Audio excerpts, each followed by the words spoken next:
Ciao a tutti ragazzi, benvenuti o bentornati nel canale. Io sono Dennis e questa è la video recensione delle Mitas MC23 Rock Rider. Qualche mese fa vi avevo accennato che vi avrei parlato di queste gomme e ho volutamente aspettato che arrivassero a fine vita per potervi dare una recensione più completa e veritiera possibile. Mitas non mi sponsorizza, non mi ha dato le gomme, le ho comprate di mia tasca, quindi sarò il più onesto possibile. Non sono di parte assolutamente, non lo sono mai stato e chi mi conosce lo sa, sia per i marchi che per qualsiasi altra cosa. Ho la mente aperta e non mi faccio problemi. Parto con il dirvi che loro secondo me sono le migliori gomme dual in circolazione. Attenzione, non gomme adventure, non gomme da enduro e non gomme stradali. Dual. Io per dual intendo il concetto che questa moto vuole esprimere, ovvero una gomma che ti permetta di fare strada, anche con la zavorrina per andare a prendere un caffè al bar o così via, all'uscita invernale in mezzo al fango. Non voglio assolutamente dire che la gomma è perfetta, non esiste e non l'hanno ancora inventata e non penso che mai la inventeranno una gomma che ti fa fare tutto bene. Però offrono dei compromessi che nessun'altra gomma ti dà, soprattutto al modico prezzo di 150 euro il treno, 90-90-21, 140-80-18, e questa è una cosa da non sottovalutare. Chi mi conosce sa che sporcarmi è una cosa che mi piace, non mi faccio problemi se c'è fango o condizioni brutte. Loro le ho portate dappertutto, dalla strada alla strada bianca, il sentiero battuto, fango pesante, argilla, neve, ghiaccio, roccia, qualsiasi cosa. Per farvi capire meglio voglio portarvi come esempio alcune gomme. Le Mitas 07, che è una gomma dove in strada bagnata, fuori strada, vi fa divertire. Con il fuoristrada bagnato vi farà penare, soprattutto se la vostra moto pesa più di 200 kg. Altro esempio, Mitas Trail XT Plus.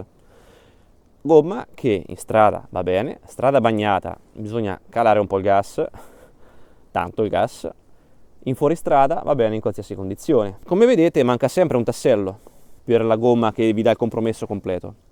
Altro esempio, una gomma da enduro specialistica che fuori strada va sempre bene, in strada quando è bagnato il segno della croce, strada asciutta bisogna andare piano comunque.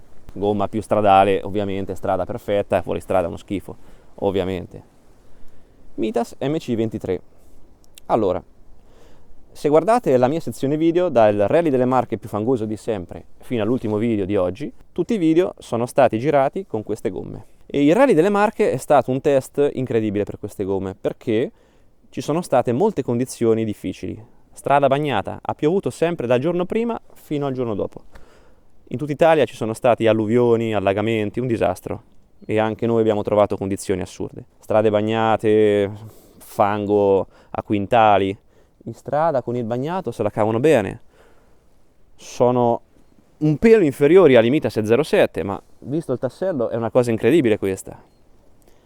In fuoristrada con il fango quando sono nuove, perché tutte le Mitas per la loro metà vita sono perfette, dalla seconda metà della vita in poi fino all'esaurimento hanno un cedimento abbastanza importante. Però quello che voglio farvi capire è che è incredibile che queste gomme con il fango se la cavino così bene. Stavo cascando. È incredibile, un'altra volta, è lo stivale. È incredibile che queste gomme con il fango se la cavino così bene. Io parlo sempre per la loro metà vita e dopo lo sto notando, danno veramente poco feeling. Però la loro prima metà vita è incredibile. Sul fango vanno da Dio. Sono rimasto sconvolto. L'anteriore ti dà fiducia, il posteriore aggrappa bene.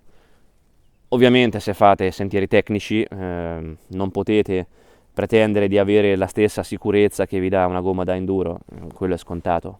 Però se avete un po' di mestiere, conoscete il fango, vi daranno delle soddisfazioni grosse e quel giorno è stato un test importante. Poi a fine dicembre sono stato sul San Vicino con la neve, su delle montagne fabrianesi sempre con la neve e non mi ha mai dato la sensazione che mi mollassero o sensazioni brutte, pericolose, sempre comunque fiducia. Quindi su questo lato tanto di cappello. Adesso sto notando che hanno un cedimento, cioè nel fango hanno un po' vita propria, ma è ovvio che un tassello così grande non vi può tenere fino a fine vita come potrebbe fare una Metzler 6 Days Extreme. Ma il compromesso è incredibile, sempre quello, torniamo sempre lì. Bisogna fare dei compromessi quando si prendono queste gomme. E io non ero disposto a rinunciare, perché c'è gente che monta gomme da enduro su moto dual.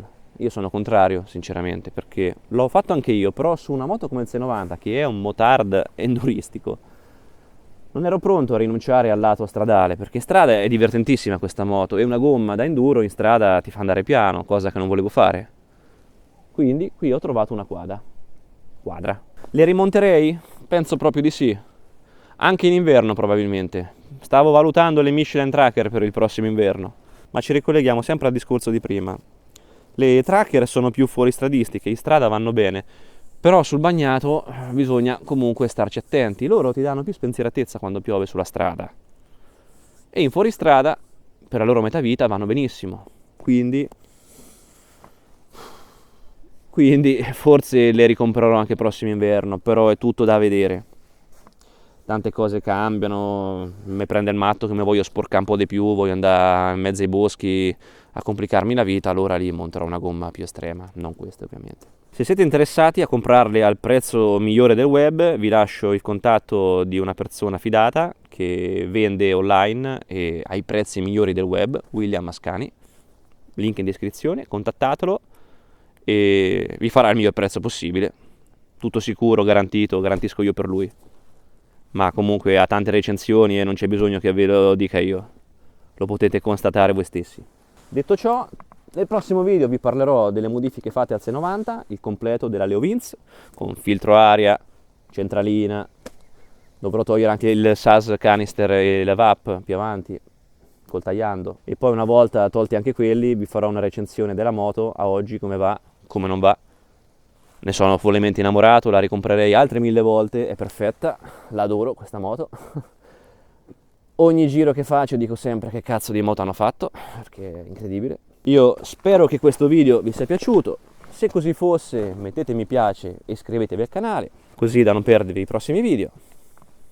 Farò altre recensioni, ho altre cose in mente, però il tempo non è mai dalla mia, quindi ho difficoltà a pubblicare costantemente e frequentemente. Non è il mio lavoro YouTube, faccio altro nella vita, però mi piace fare video e quando posso ve li porto volentieri nel canale. Buona settimana e ci vediamo!